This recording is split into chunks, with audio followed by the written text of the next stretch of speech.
Interesting. Yeah, I've done a little bit of study on attachment and kind of was horrified by what mine was. Are you willing to share?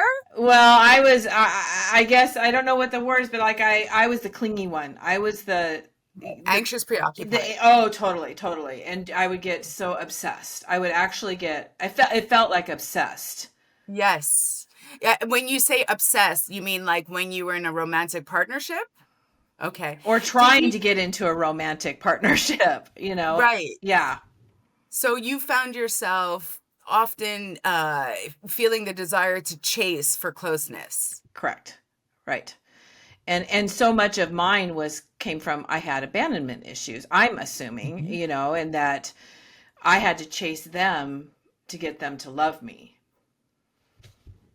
Yeah, and so you're so well educated. So thank you for bringing that forward because when we talk about core wounds are the things that again, from our childhood that we're carrying and we're in our subconscious mind and that are impacting us well into our adult years.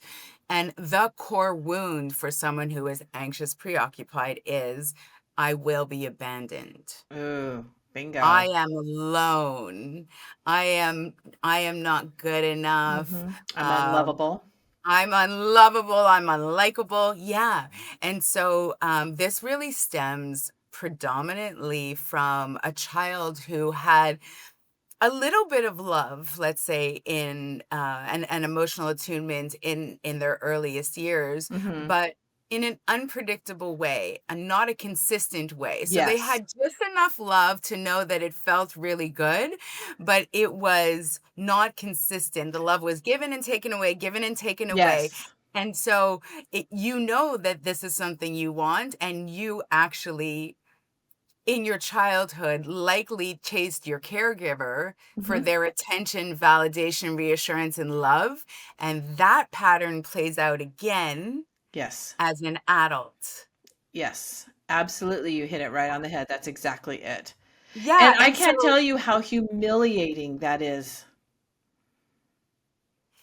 I know I know it could feel that way. And I don't want to Yeah. deny your feelings around that, right? Because these are subconscious patterns. Right. So even if you know better, right, Yes. at Yes.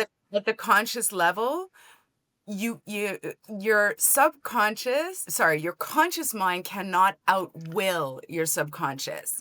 So what's so interesting about the brain and our actions and behaviors and thoughts is that it is controlled primarily, this will surprise you, at about 97% controlled by the subconscious Ooh, mind. I didn't know it was that much. It's a hell of a That's a lot. lot. Right. And so the conscious mind is responsible for the other little bit, 3, 4, maybe 5%, but it's a tiny little bit. And so even when you know better, you're still going to fall back into those subconscious patterns Hmm. because it's what's familiar to you. And your subconscious mind is trying to keep you safe. Safe. Yeah. Yeah. You know what it feels like when you were saying that? It feels like the subconscious and the conscious collide. And I'm sitting there going, I know I shouldn't be doing this, but I am like, I would just feel pulled, literally physically pulled to Yes. continue this, even though I'm going, this is crazy. I'm chasing this guy. This is crazy. Yeah. So you have these moments, right, where your conscious mind kicks in and goes, "This is crazy. I know better. I'm not going to chase this Doesn't feel person." good. It doesn't feel good, but the way you describe it, you're pulled, you're drawn. It's almost like you're trying to fight against a Yeah. very, very deep-seated urge to Yeah. chase after that validation and love. Again, your subconscious mind is simply drawing you towards what is familiar. That dynamic is something that you developed in childhood. Your mind understands it, you know it. So it's not your subconscious mind doesn't think, "Oh, wait a minute. This is not the best thing for Lisa." We're So gonna true. It guide her just in another records. direction. Yeah. It just records, right? It takes you towards, a familiar, right? Because Hmm. familiar is safety, True. right? Even So though we you are don't like it. right. even though you don't like it. And so really the only thing is to identify these patterns at the subconscious level, and there are tools and tricks, things, exercises that we do to be able to repattern Oh, good.